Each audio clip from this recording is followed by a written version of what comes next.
ہچکیاں محبت کی season 1 part 2۔ Parking میں آ کر دبیر نے ہچکی لی۔ خیریت؟ حنین نے اپنی بڑی بڑی آنکھیں گھما کر پوچھا۔ پتہ نہیں یار، رات سے ہی آ رہی ہیں مگر اب تھوڑی تھوڑی دیر بعد آ رہی ہیں۔ میرے گلے میں بھی درد ہونے لگا ہے، ساتھ ساتھ سینہ بھی بج رہا ہے۔ تکلیف دبیر کے چہرے سے واضح تھی۔ چابیاں ادھر دے، میں خود ڈرائیو کروں گا، اپنی زندگی کا رسک نہیں لے سکتا، حنین نے ڈرائیونگ سیٹ پر بیٹھتے ہوئے کہا۔ آج اتوار ہے، حنین نے حالہ بھی کو صبح صبح کچن میں دیکھ کر پوچھا۔ جی، مختصر جواب آیا۔ پھر آپ کچن میں کیا کر رہی ہیں؟ اس وقت تو بستر میں ہونا چاہیے تھا، اتوار کو تو شام میں ہسپتال جاتی ہیں، حنین نے تھرمس سے چائے نکالتے ہوئے کہا۔ امی آج اپنا فیورٹ کام کر رہی ہیں اور مجھے اپنے ساتھ دینے کا حکم ملا ہے، حالہ انتہائی بیزاری سے جواب دیا۔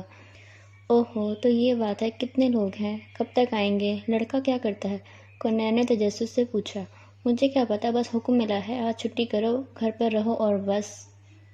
وہ منہ بناتی اپنے چائے کا کپ اٹھائے ٹی وی لاؤنج میں آ گئی۔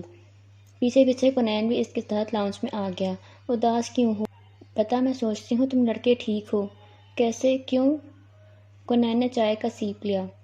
مطلب یہ شادی کی ٹینشن سے آزاد، جب تک دل کیا اپنا کیریئر بنانا، پھر پسند کی لڑکی سے شادی کی اور عیش، جب کہ ہم بڑی ہوئی نہیں کہ اماں باپ کو رشتے کی فکر پڑ گئی۔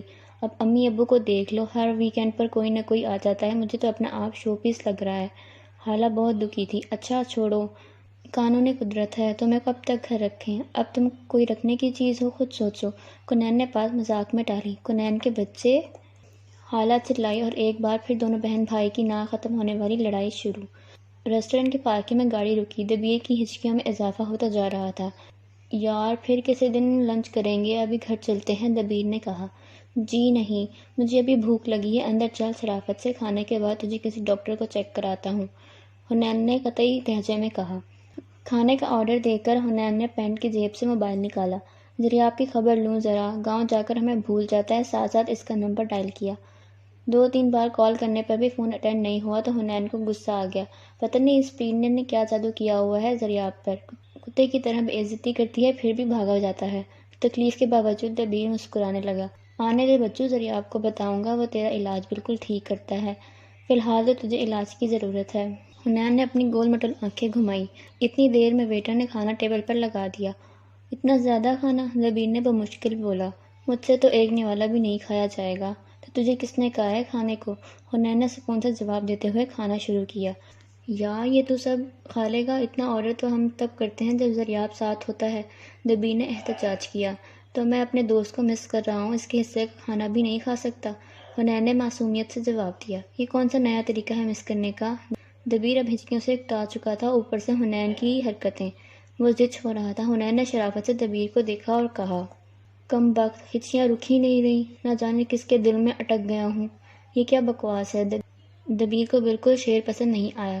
میری جان، اسے شعر کہتے ہیں اور شاعر اس میں بتانا چاہ رہا ہے کہ جو آپ کو ہچکیاں لگی ہیں اس کا مطلب ہے کہ کوئی حسنہ آپ کو بری طرح مس کر رہی ہے، کیونکہ موبائل کی ایجاد سے ہچکیاں ہی مس کال تصور کی جاتی تھیں۔ حنین نے کانٹا ہاتھ میں پکڑ کر ادھر ادھر گھما کر بڑے مدبرانہ انداز میں ہچکی کا فلسفہ بیان کیا۔ مقصد دبیر کو تنگ کرنا تھا، جو پورا ہو گیا۔ دبیر کرسی سے کھڑا ہو گیا۔ میں جا رہا ہوں، مزید تیری بکواس نہیں سن سکتا۔ ارے بابا رک، ناراض نہ ہو، حنین نے ٹیشو سے ہاتھ صاف کرتے ہوئے کہا۔ بل دے، میں گاڑی سٹارٹ کر رہا ہوں، یہ کہتے ہوئے وہ ہوٹل سے نکل گیا۔ کیسا رہا آج کا دن؟ مہمانوں کے جاتے ہی شاہ صاحب نے سریا بیگم سے پوچھا۔ ٹھیک ہے سب، لڑکا بھی مناسب ہے، ان کی فیملی بھی بڑی نہیں، ہماری طرح چھوٹی سی ہے، مگر… اتنا کہہ کر سریا بیگم چپ ہو گئیں۔ مگر کیا؟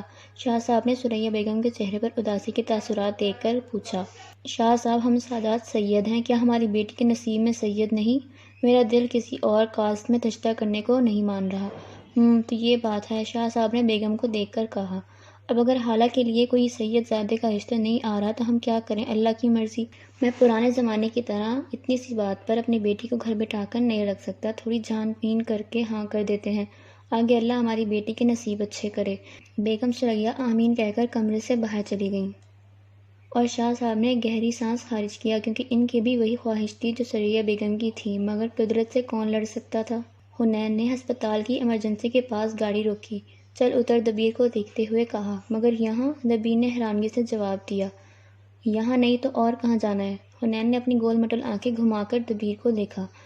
یار مجھے سرکاری ہسپتالوں سے چڑ ہے، کوئی پرائیویٹ کلینک دیکھ۔ چلو جی، ایک تو تیری ناک اور کچھ نہیں چڑھتا۔ حنین نے گاڑی آگے بڑھا دی۔ تھوڑی دور اسے ایک پرائیویٹ ہسپتال نظر آیا۔ چل ادھر چلتے ہیں، دبیر نے سر ہلا کر اجازت دے دی۔ ریسیپشن پر بہت ہی خوبصورت لڑکی موجود تھی۔ اسے دیکھتے ہی حنین کی طبیعت کھل اٹھی، کیونکہ اس کا کہنا تھا کہ اگر حسن کی قدر کرو تو حسن ملتا ہے۔ میں اسی لیے بہت خوبصورت ہوں کیونکہ میں حسن کی قدر کرتا ہوں۔ میری ذرا ڈاکٹر سے تیری اپائنٹمنٹ لے لوں، حنین کہتا ہوا ریسیپشن کی طرف بڑھ گیا۔ دبیر نے کہا۔ حنین نے مسئلہ بتایا۔ ریسیپشنسٹ نے انتہائی خوش اخلاقی سے ایک پیپر پر کچھ لکھ کر کمرہ نمبر 9 کی طرف اشارہ کرتے ہوئے کہا کہ وہاں تشریف لے جائیں۔ حنین شکریہ ادا کر کے دبیر کی طرف آیا۔ چل کمرہ نمبر 9 میں جا کر ڈاکٹر کو چیک کرا۔ میں ذرا نرمین کو کال کر لوں، اتنے دنوں سے بات نہیں ہوئی۔ اس دن میونی میں لڑائی ہو گئی تھی، حنین نے پیپر دبیر کو دیتے ہوئے کہا۔ کیوں لڑتا ہے اس معصوم سے؟ دبیر نے پیپر لیتے ہوئے خفگی سے کہا۔ محبت سے بات کیا کر، ہر وقت لڑتا نہ رہا کر۔ میں عشق محبت کرنے کے لیے نہیں، ناک میں دم کرنے کے لیے پیدا ہوا ہوں، حنین نے ہنستے ہوئے جواب دیا اور موبائل نکال کر نمبر ملانے لگا۔ دبیر ناک کر کے اندر داخل ہوا۔ سامنے کرسی پر ایک میچور ڈاکٹر، جبکہ سائڈ پر ایک خوبصورت لڑکی حجاب کیے ہوئے موبائل ساتھ کھیل رہی تھی۔ شاید کوئی ٹرینی تھی یا جونیئر ڈاکٹر۔ جی بیٹھیے، ڈاکٹر نے دبیر کو کہا۔ کب سے ہے یہ مسئلہ؟ جی کل سے، دبیر نے جواب دیا۔ بڑی ڈاکٹر نے اس لڑکی کو ڈاکٹر رایا کے نام سے بلایا۔ دبیر کو نام بہت پسند آیا۔ رایا مطلب چاند کے گرد روشنی کا دائرہ۔ دبیر نے سوچا۔ آپ کے خیال سے ہچکیاں کیوں آتی ہیں؟ بڑی ڈاکٹر نے رایا سے سوال کیا۔ اس بار رایا نے موبائل بند کر کے ٹیبل پر رکھا اور بڑے اطمینان سے جواب دیا۔ یار یہ جو ہچکیاں ہوتی ہیں ان کا میڈیکل سے کوئی تعلق نہیں، یہ اسے آتی ہیں جسے محبت ہو، وہ بھی شدید۔ رایا کے جواب پر ڈاکٹر پریشان ہو گئے، جبکہ دبیر کا تو منہ ہی کھل گیا۔ یہ تو بالکل حنین جیسی باتیں کر رہی ہے، میں تو سمجھتا تھا وہی ایک پیس ہے اپنی نوعیت کا، مگر اس جیسے اور پیس بھی دنیا میں موجود ہیں، اب احساس ہو رہا ہے۔ ڈاکٹر رایا بی سیریس، بڑی ڈاکٹر نے تھوڑے سے غصے سے مخاطب کیا۔ اصل میں معدے کی خرابی سے ایسا ہو جاتا ہے، پریشانی کی کوئی بات نہیں، بڑی ڈاکٹر نے پیشہ ورانہ مسکراہٹ کے ساتھ دبیر کو کہا۔ پھر رایا کو مخاطب کیا۔ آپ پیشنٹ کو دوا لکھ کر دیں، میں ذرا وارڈ کا چکر لگا آؤں۔ بڑی ڈاکٹر اپنی شرمندگی چھپانے کے لیے کمرے سے واک آؤٹ کر گئیں۔ رایا کو پتہ تھا پیشنٹ کے جانے کے بعد اس کی اچھی خاصی کلاس ہوگی، مگر وہ کیا کرے، اسے کوئی دلچسپی نہیں۔ وہ تو شاہ صاحب کے کہنے پر آ جاتی تھی، کیونکہ یہ ہسپتال شاہ صاحب کے دوست کا تھا اور انہیں ڈاکٹر کی ضرورت تھی۔ ڈاکٹر نے اسی پیپر پر کچھ لکھ کر دبیر کو پکڑا دیا جو وہ ریسیپشن سے لایا تھا۔ یہ دوائیاں یہی میڈیکل اسٹور سے مل جائیں گی؟ دبیر نے پوچھا۔ جی، مختصر جواب آیا۔ پتہ نہیں کیوں دبیر کو یہ لڑکی کچھ عجیب لگی۔ باقی لڑکیوں کی طرح نہ تو اس نے دبیر کو کوئی اہمیت دی اور نہ ہی کسی قسم کی تعریف کی۔ وہ اس سے مزید بات کرنا چاہتا تھا، کچھ سمجھ نہیں آ رہا تھا کہ کیا کہے، بس منہ سے یہی نکلا، دوا کیسے اور کس کے ساتھ لوں؟ رایا نے موبائل سے سر اٹھا کر دبیر کو دیکھا، پھر سیدھی ہو کر بولی۔ پانی، دودھ، کافی، شربت، ڈرنکس اور قہوے کے ساتھ۔ گاڑی، سڑک، office, lawn, kitchen, bed room, T V lounge, bed, صوفے پر کھڑے، بیٹھے اور لیٹے، کسی بھی حالت میں لے سکتے ہیں۔ ٹیبلٹس کچھ نہیں کہیں گی، وہ برا نہیں مانتی ایسی باتوں کا۔ آخر میں ہلکی سی مسکراہٹ کے ساتھ دروازے کو دیکھا، جیسے کہہ رہی ہو اب مزید سر نہ کھائیں اور جائیں۔ دبیر کے تو طوطے اڑ گئے اس جواب پر، وہ صرف اتنا ہی کہہ سکا۔ حنین دبیر کو پیپر دے کر پارکنگ میں آ گیا۔ وہ بار بار نرمین کا نمبر ٹرائی کر رہا تھا، مگر رابطہ نہیں ہو رہا تھا۔ اس کا مطلب ہے پڑھاکو نے بلاک کر دیا ہے۔ نرمین کی جب بھی حنین سے لڑائی ہوتی وہ اسے بلاک کر دیتی تھی، کیونکہ وہ اور کچھ کر نہیں سکتی تھی، اتنا ہی بس چلتا تھا بیچاری کا۔ دبیر ہکا بکا پیپر لے کر جانے لگا تو ڈاکٹر رایا کی آواز میں چونکا۔ اب آئی فون 8 کا زمانہ ہے، آپ کو نہیں لگتا کہ آپ کو اب اپنا فون تبدیل کر لینا چاہیے؟ وہ یہ سب اپنے موبائل پر کچھ کرتی ہوئے بہت مصروف انداز میں بول رہی تھی، جیسے بیماری کے بارے میں احتیاطی تدابیر بتا رہی ہو۔ دبیر نے ایک نظر اپنے ہاتھ میں پکڑے آئی فون 6 پلس کو دیکھا اور ایک نظر رایا پر ڈال کر باہر نکل گیا۔ عجیب ڈاکٹر ہے، بیماری کا کچھ پتہ نہیں اور موبائل کا لیٹسٹ ماڈل بتا رہی ہے۔ بیمار میں ہوں، موبائل نہیں۔ دبیر کو بہت برا لگا، کیونکہ اس وقت اس کے پاس جو فون تھا ویسا ہی اس کے حلقہ احباب میں کسی کے پاس نہ تھا۔ حنین تو کئی بار اس کا فون مانگ چکا تھا اور اس ڈاکٹر کو دیکھو کہتی آؤٹ آف فیشن ہے۔ دبیر مسلسل بڑبڑا رہا تھا۔ اس نے ہمیشہ اپنے لیے اور اپنی چیزوں کے لیے تعریفی کلمات ہی سنے تھے، مگر آج پاگل ہے پاگل، میں کیوں اتنا دماغ خراب کر رہا ہوں؟ اپنی ٹینشن میں دبیر نے غور ہی نہیں کیا کہ اس کی ہچکیاں اب رک چکی تھی۔ میڈیکل اسٹور سے دوا لیتے ہوئے ایک بار پھر رایا کی آواز ذہن میں گونجی کہ دوا کیسے لینی ہے۔ اف، دبیر نے جھرجھری لی۔ کیا مصیبت ہے پاگل ڈاکٹر۔ وہ پارکنگ میں آیا تو آگے حنین صاحب کا لٹکا ہوا منہ دیکھا۔ اب تجھے کیا ہوا؟ میں ایسا منہ بناؤں تو بات بھی ہے، مگر تیرے اس موڈ کی کیا وجہ؟ دبیر نے ابرو اچکائے اور فرنٹ سیٹ پر بیٹھ گیا۔ حنین نے دونوں ہاتھوں سے اپنی کن پٹی دبائی، پھر منہ پر ہاتھ پھیرتا ہوا لمبی سانس خارج کر کے خود کو نارمل کیا اور ڈرائیونگ سیٹ پر بیٹھ گیا۔ کیوں، تیرا کیوں موڈ خراب ہونا بنتا ہے؟ حنین نے گاڑی سٹارٹ کرتے ہوئے دبیر سے پوچھا۔ یار کیا بتاؤں، دبیر آنکھیں بند کر کے سیٹ سے ٹیک لگا چکا تھا۔ چل اب بتا بھی دے، نخرے نہ کر۔ گاڑی نے سرف مارا۔ 2-3 دفعہ صرف مارنے کے بعد حنین نے گاڑی بند کر دی۔ کیا ہوا؟ دبیر نے آنکھیں کھول کر حنین کو اسی طرح ٹیک لگائے پوچھا۔ یار تجھے پتہ ہے 7 مقام ہوتے ہیں عشق کے، دلکشی، انس، محبت، عبادت، عقیدت، جنون اور بلاک۔ اس نے مجھے بلاک کر دیا، تیرے یار کو یعنی حنین ملک کو بہت مہنگی پڑنے والی ہے اسے یہ حرکت۔ حنین بہت غصے میں تھا۔ اب وہ دوبارہ گاڑی سٹارٹ کرنے لگا۔ تجھے اس سے شدید محبت ہے نا؟ دبیر نے سنجیدگی سے حنین کی طرف دیکھتے ہوئے پوچھا۔ میرے اور اس کے درمیان جو چیز شدت سے ہوتی ہے وہ صرف لڑائی ہے، حنین نے مستقل غصے میں سے جواب دیا۔ حنین کیا مسئلہ ہے تیرے ساتھ؟ کیوں اس بیچاری کو اپنے ساتھ لٹکایا ہوا ہے؟ آر کر یا پار، دبیر نے سمجھاتے ہوئے کہا، جس پر حنین ہنس پڑا۔ دیکھ جانی، میں اب کیسے آر پار کرتا ہوں؟ گاڑی اب مین روڈ پر چل رہی تھی۔ تو نے نہیں بتایا تیرا موڈ کیوں خراب ہے؟ نارمل ہوتے ہی حنین نے دبیر سے سوال دہرایا۔ کچھ نہیں، بس ڈاکٹر نے دماغ خراب کر دیا، شاید گھر سے لڑ کر آئی تھی پاگل۔ دبیر کو پھر رایا یاد آ گئی۔ گھر جائے گا یا آفس اتار دوں؟ میری گاڑی تیرے آفس کی پارکنگ میں کھڑی ہے، میں نے وہ پک کرنی ہے۔ چل پھر آفس ہی چل۔ اتنی دیر میں فون بجنے لگا۔ حنین نے فون پکڑتے ہی مسکرا کر دبیر کو دیکھا اور کال اٹینڈ کی۔ مل گئی فرصت پیرنی سے۔ دوسری طرف سے دریاب کا قہقہ سنائی دیا۔ سردار صاحب، گاؤں جا کر ہم لوگ بھول جاتے ہیں، بس کر اب واپس آ جا، لگتا ہے اس دفعہ پیر نے تجھے کچھ نہیں کہا۔ حنین فون اٹینڈ کرتے ہی شروع ہو گیا۔ بس آ رہا ہوں، کل انشاءاللہ پہنچ جاؤں گا، دریاب نے مسکراتے ہوئے جواب دیا۔ وہ اس وقت ڈیرے پر تھا اور اپنے پسندیدہ ہرنوں کو پیار کر رہا تھا۔ جلدی آ جا یار، تیری جدائی میں دبیر کو ہچکیاں لگ گئی ہیں۔ حنین نے شرارت سے دبیر کو دیکھا۔ کہا تو ہے کہ آ رہا ہوں، دریاب نے مذاق سمجھا۔ دبیر نے حنین سے فون چھین لیا۔ یار اب آ بھی جا، 3 دن کا کہہ کر گیا تھا، آج 5 دن ہو گئے، آفس میں بہت کام ہے، اوپر سے میری طبیعت ٹھیک نہیں، عطرت کا یونی میں داخلہ کرانا ہے، بہت کام رکے ہوئے ہیں، دبیر نے سنجیدگی سے کہا۔ اچھا کل تک آ جاؤں گا۔ دریاب بھی اب سیریس۔ چل پھر کل ملتے ہیں، اوکے ٹیک کیئر، بائے۔ یہ کہتے ساتھ ہی دبیر نے فون بند کر دیا۔ رمین اپنے کمرے میں بیک گراؤنڈ سے ٹیک لگائے گمسم سی بیٹھی تھی۔ وہ شروع سے ہی کم گفتار تھی، اسی وجہ سے اس کی کوئی خاص دوست نہیں تھی۔ وہ اپنے کام سے کام رکھنے والی لڑکی تھی۔ صرف سارا سے تھوڑی بہت بات چیت تھی، مگر اس کا کریڈٹ بھی سارا کو جاتا تھا۔ حنین چلبلی طبیعت کا مالک تھا جو اسے پہلے دن سے ہی بہت پسند آیا تھا، حالانکہ اس کے باپ احمد مراد نے اسے پہلے دن سے خبردار کیا تھا حنین سے دور رہنا، ایک نمبر کا نالائق اور فلرٹ انسان ہے، بڑے ماں باپ کی بگڑی اولاد، یہ الفاظ تھے ان کے۔ مگر پہلی نظر میں ہی نرمین کو وہ بہت خوبصورت لگا۔ وہ تھا ہی خوبصورت اور اوپر سے اس کی حرکتیں سونے پر سہاگا تھیں، کوئی چاہ کر بھی اگنور نہیں کر سکتا تھا، وہ چیز ہی ایسی تھی۔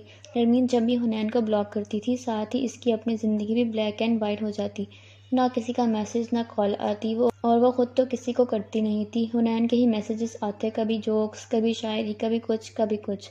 فون بھی وہی کرتا تھا۔ ابھی بھی وہی سوچ رہی تھی کہ اگر اس کی زندگی سے چلا گیا تو کیا ہوگا، پتہ نہیں اسے مجھ سے محبت ہے بھی کہ نہیں ہے، اگر ہوتی تو ابھی تک MBA کر کے ڈیڈی کی شرط نہ پوری کر دیتا۔ وہ مجھے بے وقوف بنا رہا ہے۔ نرمین خود ہی سوال کر رہی تھی اور خود ہی جواب دے رہی تھی۔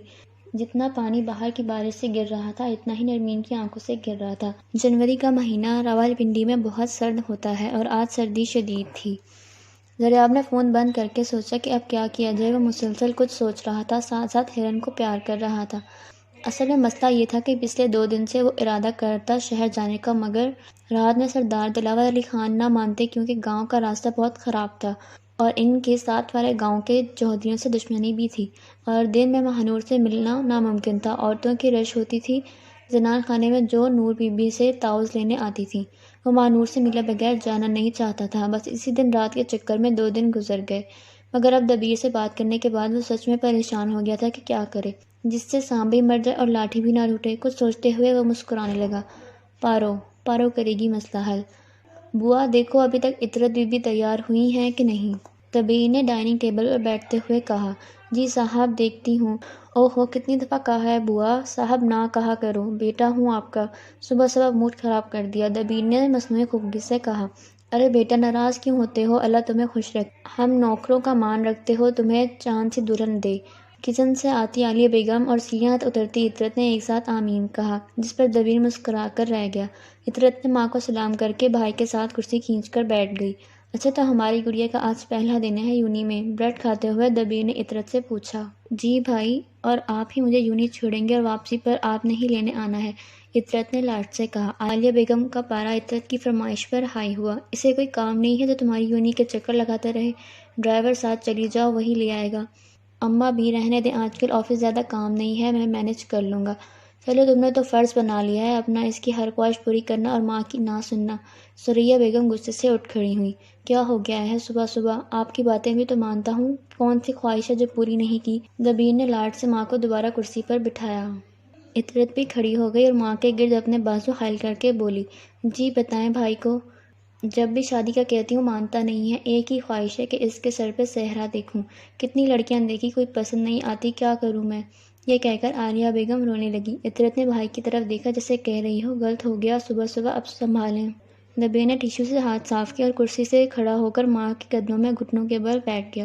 ٹھیک ہے، میں نے سوچا تھا پہلے عطرت کی شادی ہو جائے، مگر اگر آپ کو گھر کا سکون عزیز نہیں ہے تو لے آئیں بہو، شرارت سے بولتے ہوئے کہنے لگا۔ پھر مجھے شکایت مت کرنا کہ آج اس نے یہ کر دیا وہ کر دیا، میں کسی چیز کا ذمہ دار نہیں ہوں گا۔ اور ہاں، جو لڑکی آپ کو پسند ہے وہی ٹھیک ہے، جس دن بارات لے کر جانی ہو مجھے بتا دینا۔ دبیر نے بھی روز روز کی بحث سے جان چھڑائی اور مسکراتا ہوا کھڑا ہو گیا۔ ویسے بھی اسے خود سے کوئی لڑکی پسند نہیں تھی، سو جو بھی ہو ٹھیک ہے۔ عطرت اور بیگم عالیہ دونوں نے حیرت سے دبیر کو دیکھا، جیسے یقین کر رہی ہوں کہ سچ کہہ رہے ہو۔ پھر بھائی کی طرف داد دینے والی نظروں سے عطرت نے دیکھا۔ دبیر نے مسکراتے ہوئے ماں کے سر کا بوسہ لیا۔ چلے ڈاکٹر صاحبہ، باقی کا یونی میں حیران ہو لینا، ابھی دیر ہو رہی ہے۔ عطرت نے ماں کو خوشی سے چوما۔ آج تو سچ مچ بہت اچھا دن ہے۔ گاڑی جیسے ہی گھر سے باہر نکلی، عطرت نے پرجوش طریقے سے پوچھا، بھائی آپ نے ابھی ابھی جو کچھ اماں بی کو بولا ہے وہ صرف مسکا تھا یا سچ مچ ہم چاند جیسی بھابھی تلاش کریں؟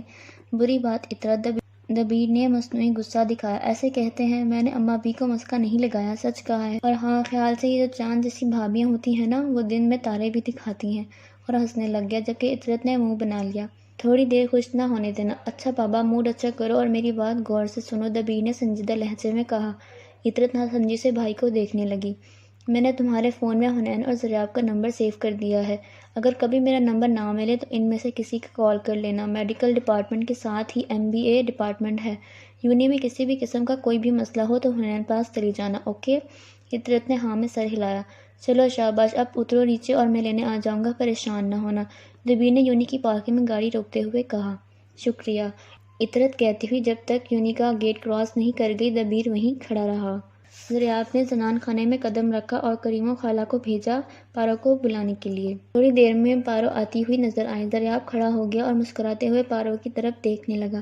جی لالا، آپ نے بلایا؟ پارو نے زریاب کے قریب آتے ہوئے کہا۔ ہاں ادھر آؤ، میرے پاس بیٹھو، زریاب نے اپنے پاس جھولے میں جگہ بناتے ہوئے کہا۔ اب دونوں لکڑی کے بنے بڑے سے جھولے میں جھولا جھول رہے تھے۔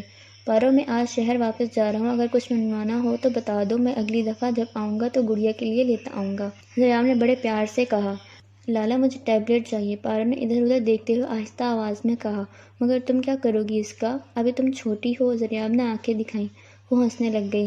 لالا سمجھے نا، میری ساری فرینڈز پاس ہیں اور پھر افرا سیاب پاس بھی تو ہے، آخر میں منہ بنا کر کہا۔ اچھا تو اصل مسئلہ افرا سیاب کے ٹیبلٹ سے ہے، زریاب نے پارو کے سر پر چت لگاتے ہوئے کہا۔ وہ لالا مجھے اپنا ٹیبلٹ نہیں دیتا، پارو نے منہ بنایا۔ مگر وہ تو بڑا ہے، کالج جاتا ہے، جبکہ تم چھوٹی ہو، ابھی اسکول جاتی ہو، زریاب نے سمجھانے والے انداز میں کہا۔ اچھا تو پھر پوچھا کیوں تھا کہ کیا چاہیے؟ پارو نے ناراضگی سے کہا۔ زریاب ہنسنے لگا۔ میں نے یہ تو نہیں کہا کل لے کے نہیں آؤں گا۔ تو پھر؟ پارو نے حیرانگی سے زریاب کو دیکھا۔ سمجھایا ہے کہ ابھی تمہیں اس کی ضرورت نہیں، لیکن اگر تمہاری خواہش ہے تو پھر مل جائے گا، زریاب نے پارو کی طرف مسکراتے ہوئے کہا۔ اچھے لالے، آپ سب سے اچھے ہیں، پتہ ہے میں آپ کو بہت مس کرتی ہوں، پارو نے لاڈ سے زریاب کے بازو ساتھ ٹیک لگا لی۔ اچھا اچھا، اب زیادہ مکھن نہ لگاؤ، زریاب نے اس کے گرد اپنا بازو حائل کرتے ہوئے کہا۔ اچھا کیوں بلایا تھا؟ پارو نے کچھ یاد آنے پر بولا۔ وہ اصل میں پارو لالا کی گڑیا۔ اب زریاب بالوں میں ہاتھ پھیرتا ہوا خارج کرنے لگا۔ لالا اب آپ مکھن لگا رہے ہیں، پارو نے کہا تو دونوں ہنسنے لگے۔ پارو، میں نے شہر جانے سے پہلے تمہاری آپا سے ملنا ہے، تم کچھ مدد کر سکتی ہو؟ زریاب نے مدد طلب نظروں سے پارو کو دیکھا۔ بس اتنا سا کام، پارو نے زریاب کو دیکھ کر کہا۔ میں بندوبست کر کے بتاتی ہوں آپ کو۔ ظہر کی نماز سے فارغ ہو کر ماہنور صوفے پر دونوں پاؤں سمیٹے بیٹھی باہر لاؤن کو دیکھ رہی تھی۔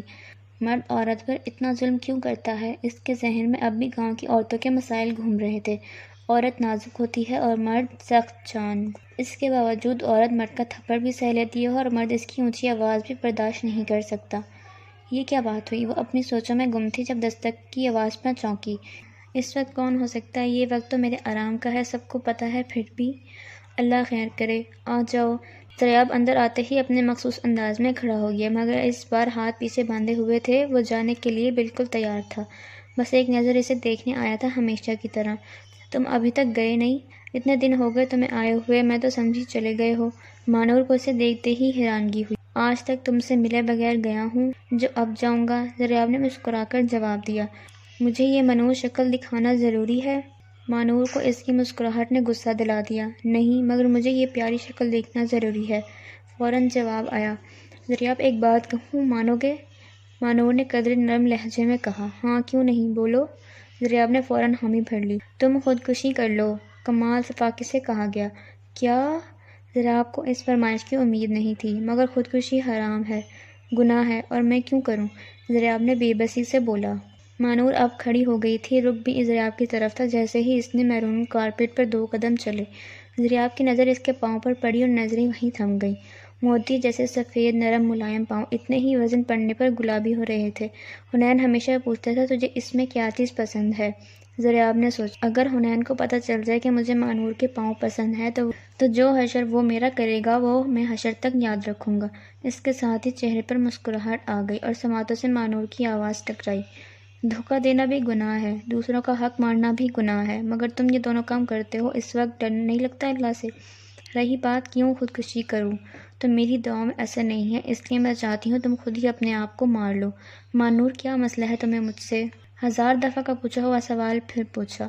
تمہاری اردو بہت خراب ہوتی جا رہی ہے سردار دریاب علی خان، مجھے تم سے مسئلہ نہیں، بلکہ میرے تمام مسائل کی جڑ تم ہو۔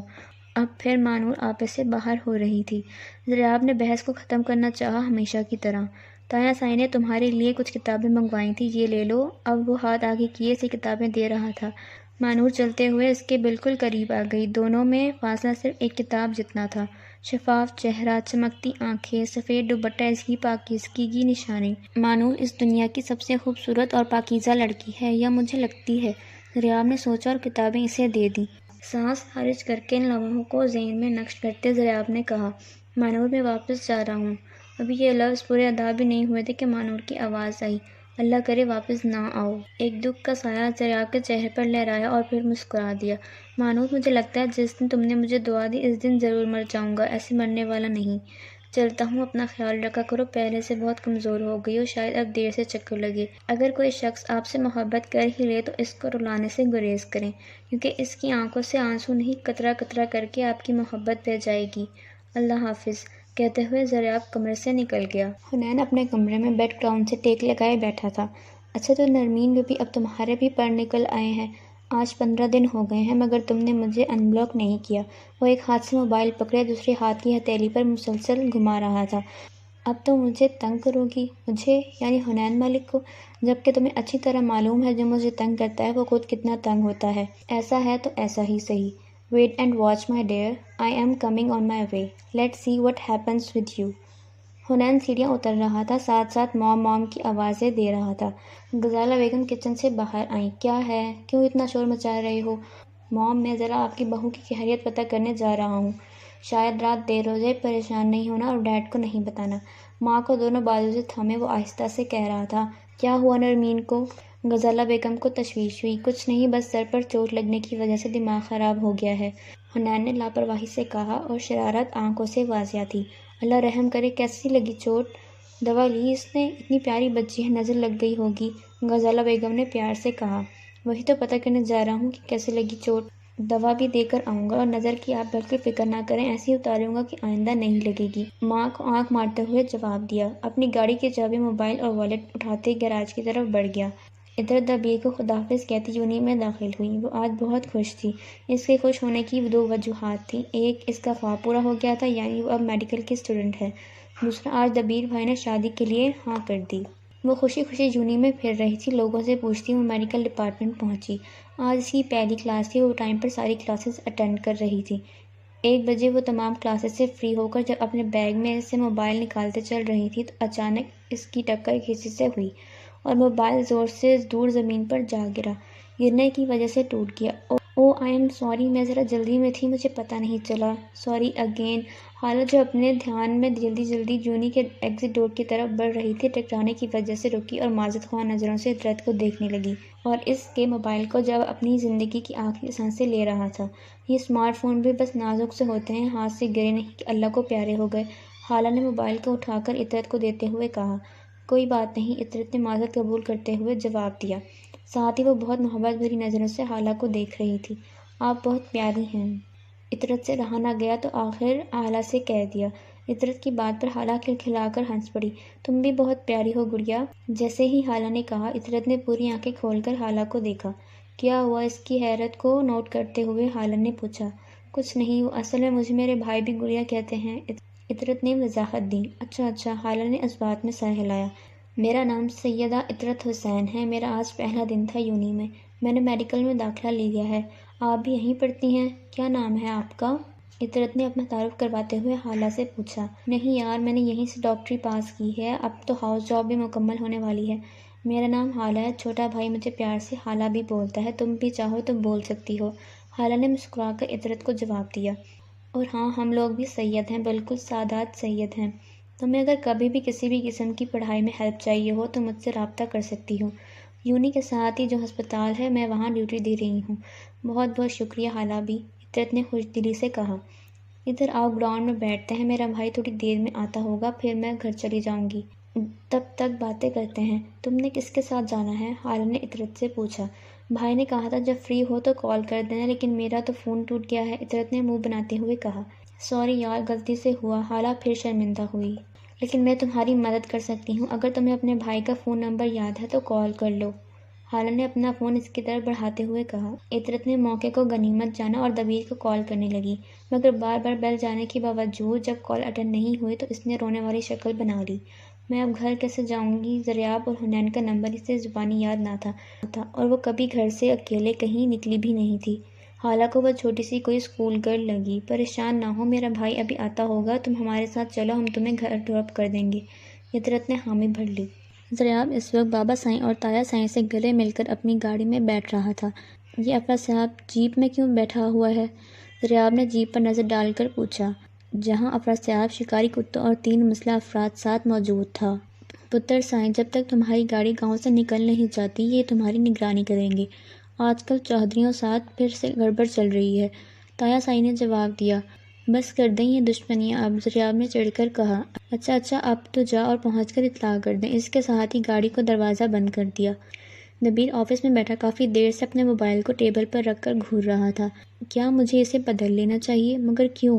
ہاں، مجھے بدل لینا چاہیے، اتنا پیسہ ہے میرے پاس، کیا فرق پڑتا ہے اگر میں 3-4 لاکھ کا فون خرید لوں، آخر کماتا کس لیے ہوں؟ وہ خواہ اپنے آپ کو نیا موبائل خریدنے کے لیے دلائل دے رہا تھا۔ کچھ سوچتے ہوئے دبیر نے انٹرکام اٹھا کر سیکرٹری کو اندر آنے کا کہا اور دروازے کو دیکھنے لگا۔ جی سر، آپ نے بلایا؟ عاصم نے اندر داخل ہوتے ہی مودبانہ لہجے میں کہا۔ عاصم، جاؤ مارکیٹ سے آئی فون 8 پلس لے کر آؤ، مجھے اپنا فون تبدیل کرنا ہے۔ جی سر، مگر ابھی 3 مہینے تو ہوئے ہیں، آپ نے فون منگوایا تھا۔ سیکرٹری کچھ الجھی نظروں سے دبیر کو دیکھ رہا تھا۔ ہاں، مگر اس وقت مجھے اندازہ نہیں تھا کہ آئی فون 8 پلس مارکیٹ میں آ چکا ہے، دبیر نے اپنی انگلی نچلے ہونٹ پر پھیرتے ہوئے پرسوچ انداز میں جواب دیا۔ سر، میری انفو کے مطابق آئی فون 8 پلس بھی ہماری مارکیٹ میں نہیں پہنچا، اور اگر پہنچا ہے تو شاید کراچی سے ملے، عاصم نے دبیر سے کہا۔ ایسا کرو تم جاؤ، دبیر نے عاصم کو جانے کا اشارہ کیا۔ جی بہتر، اور عاصم حیران ہوتا چلا گیا۔ اگر فون ابھی پاکستان مارکیٹ میں نہیں آیا تو اس نے مجھے فون بدلنے کا مشورہ کیوں دیا؟ دبیر کچھ الجھ گیا۔